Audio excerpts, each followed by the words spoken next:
Le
peuple à Beijing est majestueux et splendide. C'est un haut lieu où le Parti communiste chinois et l'État tiennent des événements politiques d'importance capitale. Le hall de réception du Grand Palais du Peuple est le lieu où les dirigeants de l'État accueillent les hôtes distingués des pays étrangers et posent pour des photos avant le banquet d'État. Après le long escalier, s'offre devant nous une gigantesque peinture de paysage. La patrie est si charmante et si belle.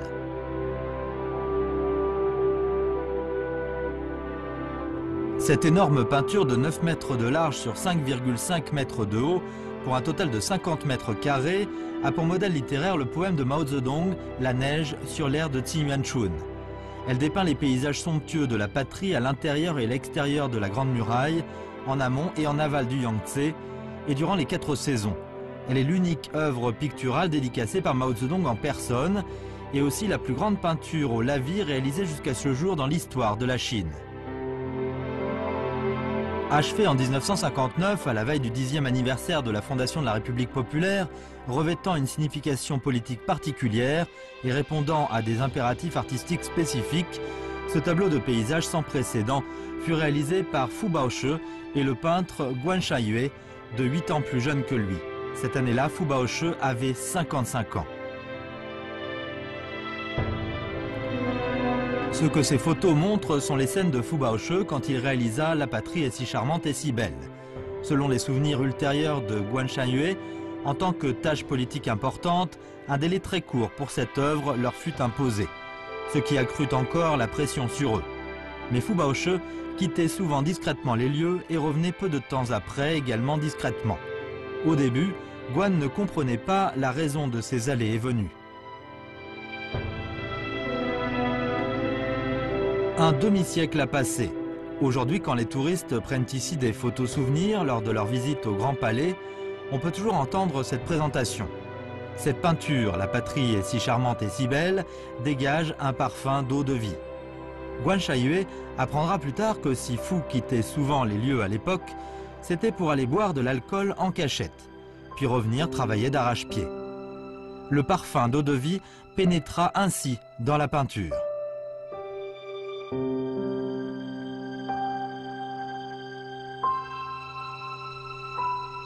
Ce seau fut le favori de Fu Baoshi tout au long de sa vie. On dit que quand il était satisfait d'une œuvre, il sortait ce seau et apposait son empreinte à un coin avec soin. Sur le seau sont gravés 4 caractères qui signifient « souvent quand je suis ivre ». Fu Baoshi semblait nous dire que ses meilleures œuvres étaient bien souvent réalisées quand il était en état d'ébriété. Face à ce sceau, nous ne pouvons nous empêcher de nous demander comment Fu Baoshi, qui était d'ordinaire si prudent en toutes choses, avait-il pu sombrer dans l'alcoolisme. Il avait besoin de la force de l'eau-de-vie pour peindre, au point qu'à un certain moment, il ne pouvait plus tenir le pinceau sans avoir absorbé de l'alcool.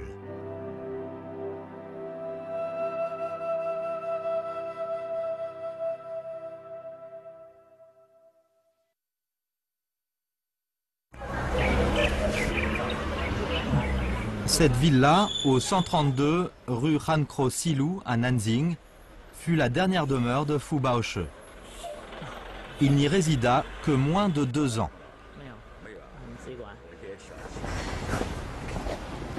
这就是汉口路傅抱石的故居，他从富后港搬过来以后，知道他去世就在这里。现在已经开辟为傅抱石纪念馆，现在是85年建馆，87年开馆的故居。来，我们从这边来，走。这个房间是当年傅抱石先生子女的卧室，这张照片是他们当年在金刚坡全家人的合影。我们隔壁是他的客厅，我们来看一下。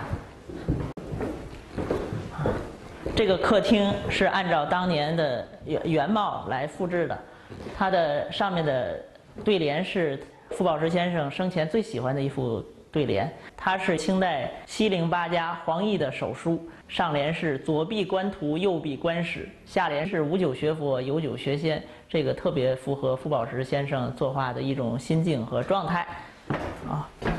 我们的画室平时是不开放的，因为这个画室里面都是真迹。来，我们看一下。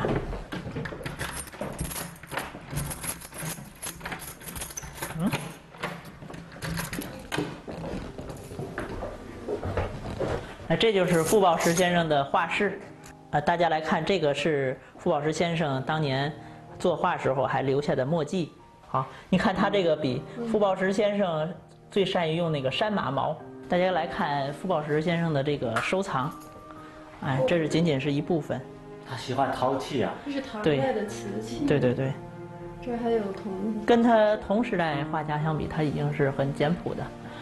大家特别要关注一下这个酒瓶子，这个很有意义。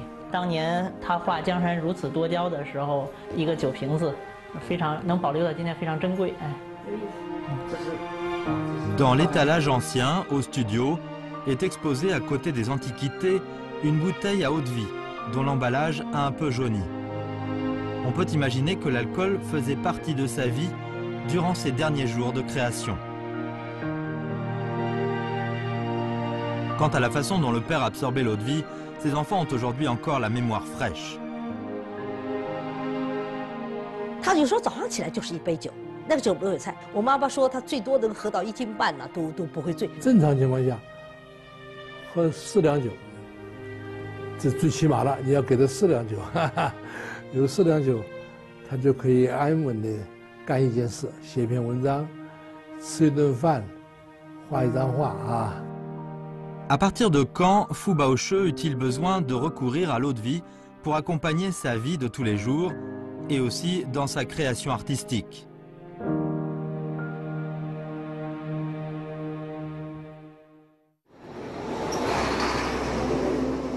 Nous voyons ici la pente d'Ingang, en banlieue ouest de Chongqing. Ces maisons paysannes, dans les arbres, habitaient la demeure de Fu Baoshi à Chongqing lors de la guerre de résistance contre l'agression japonaise. Il la baptisa Studio de montagne Baoshi au pied de la pente d'Ingang.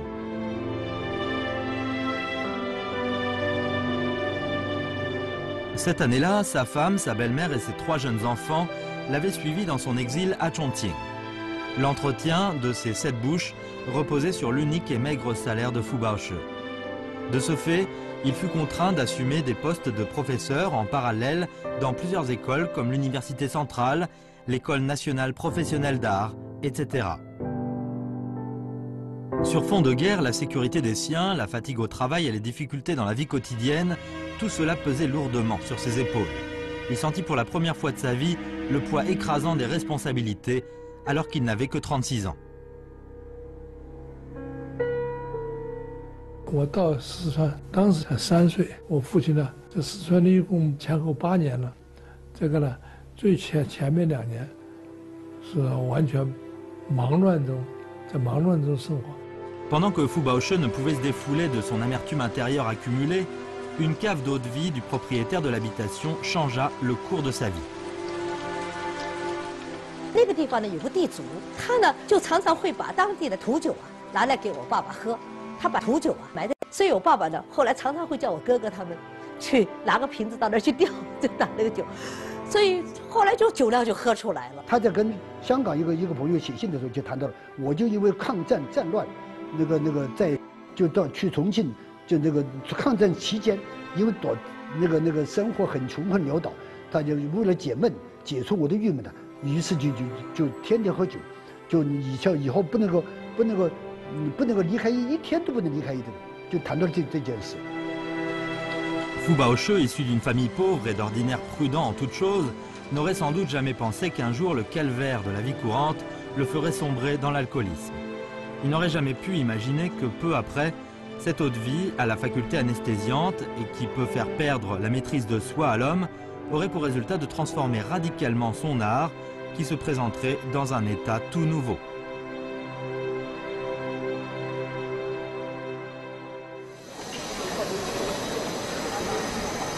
Voici l'entrée de l'université de Chongqing, située au bord du fleuve Jialing.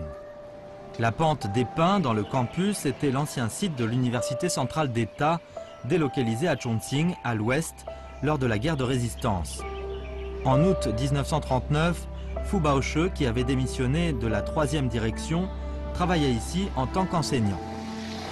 Dans cette grande salle de la guerre de résistance du 7 juillet, Foubaocheux eut l'occasion d'écouter le discours fougueux de Zhou Enlai et de Guo Mozuo, qui l'enflamma.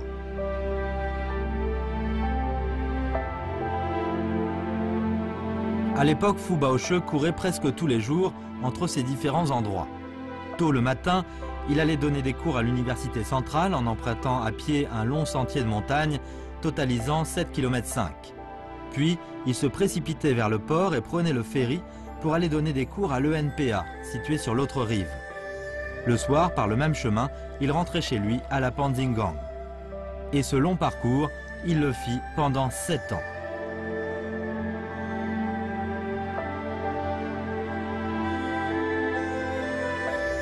C'est dans cette allée que Foubaocheux, plongé dans le climat spécial du pays de Bashu, sentit les paysages montagneux qu'il ne connaissait pas auparavant. Plus tard, il les décrira dans un article. Si le Sichuan, les peintres de paysages n'étaient pas touchés par ces paysages, ils n'en seraient vraiment pas à la hauteur. Dans les endroits que j'ai fréquentés, dans un rayon de dizaines de kilomètres autour de la Panzingang, les beaux paysages sont vraiment innombrables. Chaque herbe, chaque arbre, chaque colline, chaque ravin, tout est sujet pour les peintres. Le brouillard enveloppe tout, créant une ambiance féerique. Ce spectacle est inexistant et impensable pour ceux qui s'adonnent au paysage dans le sud-est.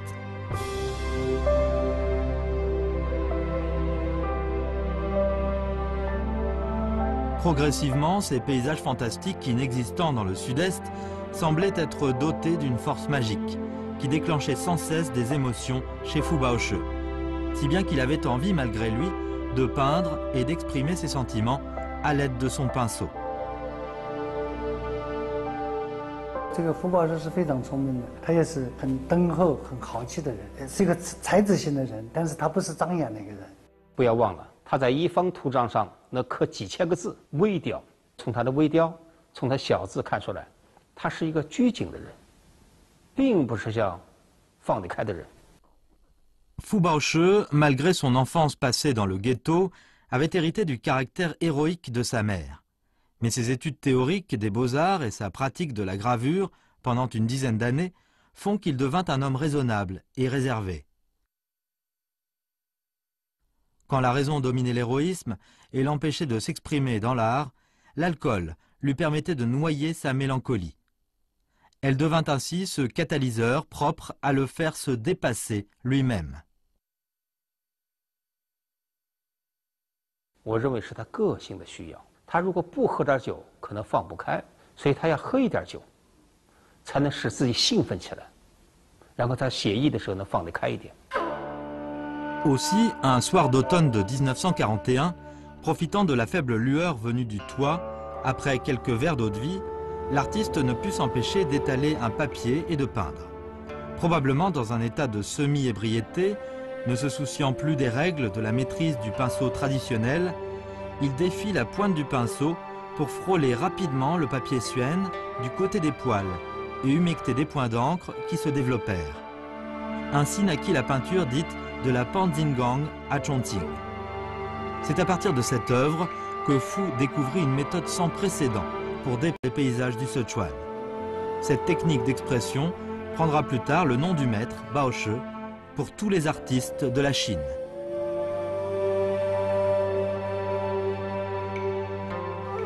傅抱是真正自己在绘画上下功夫，是到了重庆，39年到重庆，一直到11年、12年，这才开始画画。他一支大笔包的酒啊，大笔一挥，啊，这一挥啊，就出来了新的风格。 Un an plus tard, en octobre 1942, Fu Baoshi tint une exposition personnelle de Zheng Wu à Chongqing. Un grand lot de peintures de paysages jamais vues dans l'histoire des beaux-arts de Chine fut présenté pour la première fois au public. Ces œuvres représentant le style personnel sans équivoque de Fu Baoshi surprirent non seulement les célèbres artistes et célébrités culturelles comme Su Beirong et Guo Mozuo, mais firent aussi sensation dans tous les milieux des beaux-arts du pays, en temps de guerre. 傅抱石是一个非常矛盾的人，非常拘谨。他是一个把自己这个包裹得非常严密的人。但是为什么我们看他的绘画，我们所熟悉的所谓的乱笔的散笔的这种抱石村，又是那样的气势磅礴？为什么？恰恰是因为极度的内敛，才可以造成这种极度的爆发。它就像一个原子核的裂变一样。 为什么能做到这一点？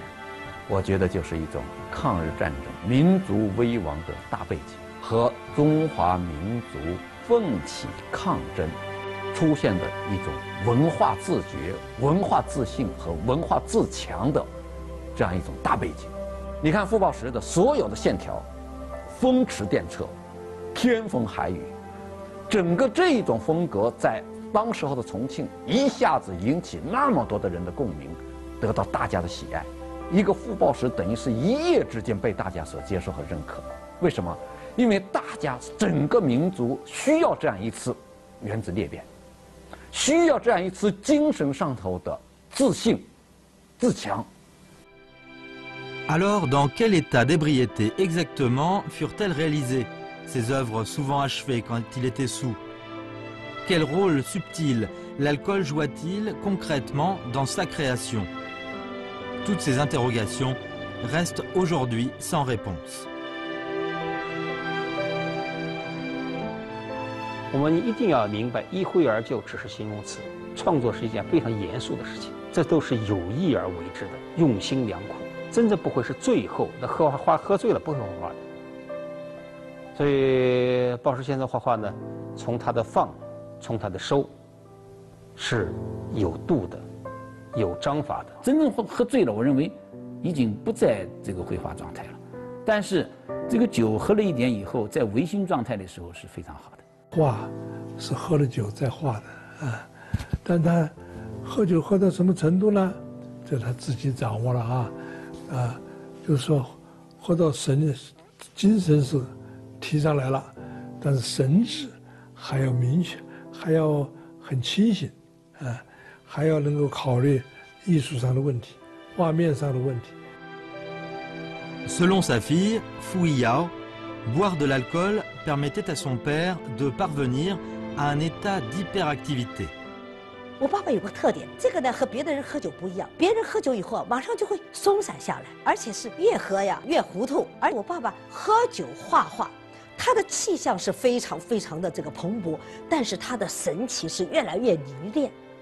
我爸爸自己就这么说过，他说我爸爸常常一下子一张大画，可能这种丈2匹的大画，他30分钟就把整个底子都给他擦完了，然后他会坐在那个地方就开始喝酒，就点支烟，喝杯酒，就在看。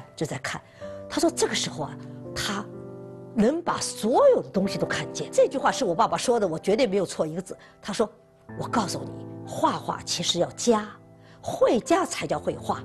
他说：“我就是在这里面能够看到这些地方能加的地方。”他说：“只有我看到的地方加上去以后，别人会越看越有味儿。”所以，我爸爸喝酒以后，他的思维、他的那个脑筋的活动会变得好像像坐禅一样的进入禅境。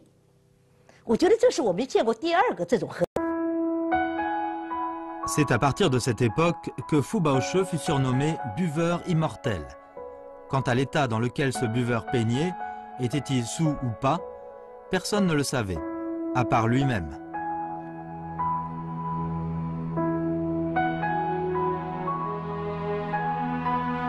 Après son exposition personnelle en 1942, Fu Baoshi réalisa à nouveau bon nombre de peintures de paysages ayant pour personnage historique et des beautés féminines. Les personnages dans ces peintures, peints avec force détail, s'avérèrent éthérés, dégagés, très vivants. Beaucoup s'exclamèrent « Les personnages de Fu sont gorgés d'un air immortel ». De nombreux spécialistes estimaient que ces peintures de personnages étaient tout à fait dans le style de ceux des Trang. L'esprit dégagé des œuvres ayant pour thème Zhuyuan exprimait l'amour patriotique de Fu Baoshi, soucieux du salut de son pays. 最令我感动的是他屈原，他这个屈原呢，这种既悲而又壮的景象，通过他的眉宇表现出来，这是傅抱石成功之作。En 1946, Fu Baoshi était déjà très connu dans les milieux artistiques et hissé au rang de grand maître de la peinture traditionnelle chinoise. En octobre, en tant que professeur d'université, Fu Baoshi retourna à Nanjing avec l'université centrale d'État après la capitulation du Japon. Quoiqu'il eût quitté Chongqing, son attachement pour l'eau de vie, un lien spécial qu'il avait noué en ces lieux, l'accompagnera jusqu'à la fin de ses jours.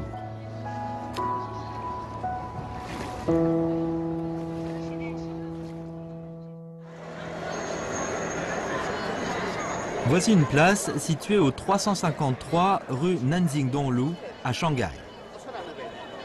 Il y a 67 ans, en octobre 1947, le peintre Fu Baoshi, un an après son retour à Nanjing, tint ici une exposition exceptionnelle. Ses œuvres exposées furent alors toutes vendues. Peu après, les travaux de construction de sa villa furent entamés à Nanjing.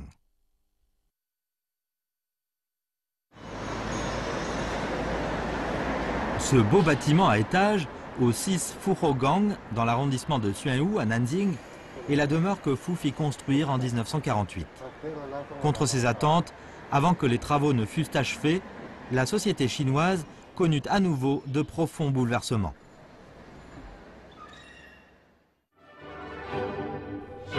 En juin 1959, à l'approche du 10e anniversaire de la fondation de la République populaire, on eut besoin d'une peinture de grand format pour décorer le Grand Palais du Peuple.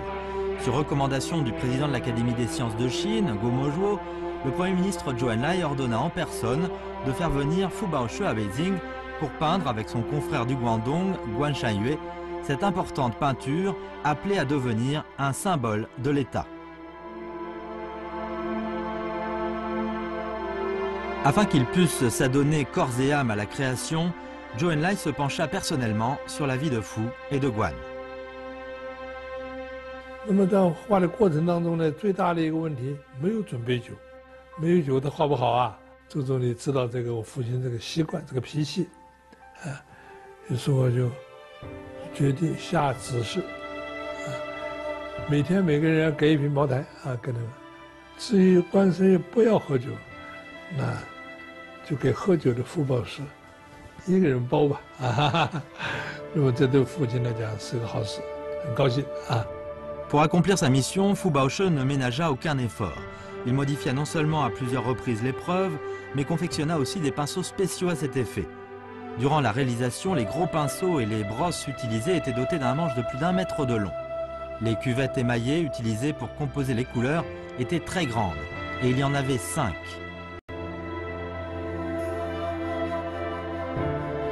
Trois mois plus tard, cette gigantesque peinture de paysage ayant pour modèle littéraire la neige sur l'air de Qin Yuanchun fut enfin achevée et acceptée à l'unanimité par les plus hauts dirigeants de l'État.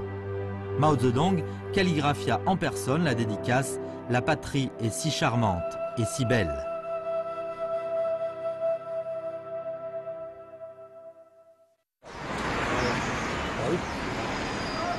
Voici l'ancienne présidence de la République nationale à Nanjing. Le jardin arrière, à l'intérieur de la présidence, était dans les années 60 le siège de l'Académie de peinture chinoise du Jiangsu. En mars 1960, 6 mois après la naissance de l'œuvre La patrie est si charmante et si belle, le ministère de la Culture approuva la création de l'Académie de peinture chinoise du Jiangsu, dont la présidence fut confiée à Fu Baoshi.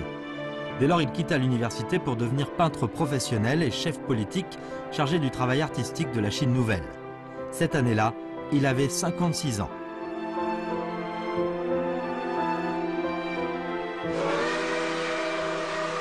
Fu Baoshi, à la tête du groupe de travail de la peinture chinoise du Jiangsu, commença alors un long voyage de dessin d'après nature qui dura 3 mois et couvrit 23 000 li, soit 15 000 km, en parcourant 6 provinces du pays.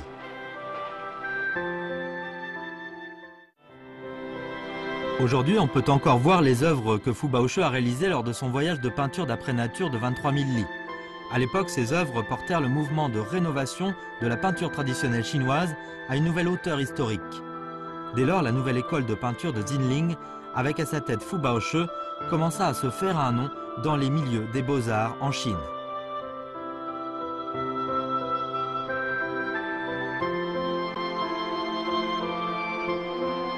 Par la suite, Fu partit à nouveau avec d'autres peintres comme Guan Shan-yue pour peindre sur le vif dans d'autres régions du nord-est, d'où les peintures chinoises majestueuses, profondes et vigoureuses, reflétant la nouvelle époque et le nouveau visage du pays, comme le tableau représentatif La chute volante au lac Tianche. Ces réalisations sont des chefs-d'œuvre que Fu Baoshi a pu réaliser dans le contexte de la réforme et de l'innovation de la peinture chinoise dans les années 1960.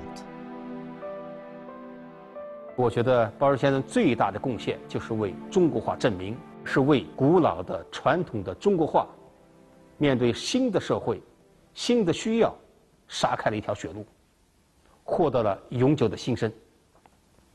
这个贡献怎么说都不为过。 Voici l'aéroport Hongqiao de Shanghai. Dans ce hall des départs internationaux, il aurait pu y avoir une énorme peinture de paysage. Alors que l'aéroport était à peine mis en service, en 1965, le comité du PCC de Shanghai décida d'inviter Fu Baoshi à peindre sur mesure une peinture de style traditionnel pour cet aéroport. Pour Fu Baoshi, ce fut l'occasion qu'il attendait depuis longtemps. Il espérait pouvoir réaliser une œuvre plus grande et plus mûre que La patrie est si charmante et si belle. Aussi accepta-t-il avec plaisir. Il se rendit à Shanghai pour repérer les lieux immédiatement. Cette photo, prise le 28 septembre 1965, est la dernière que nous avons de Fu Baoshi. Elle a été prise à l'aéroport Hongqiao. Après la photo, pour marquer le respect pour ce grand artiste, le comité du PCC de Shanghai affréta tout spécialement un avion pour ramener Fu à Nanjing.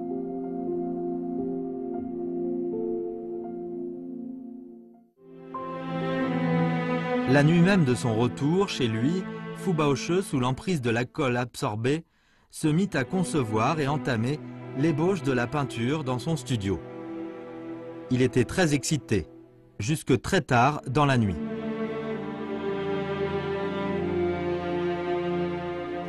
Au lever du jour, son épouse, Luo Shehui, n'entendait plus les puissants ronflements habituels de Fu Baoshi depuis sa chambre à l'étage. Quand elle se décida à monter à l'étage, et quand elle entra dans le studio, elle ne trouva personne. Rentrée dans sa chambre pour se reposer, juste avant la pointe du jour, Fu Baoshi s'en était allé, des suites d'une hémorragie cérébrale subite. Il avait alors 61 ans.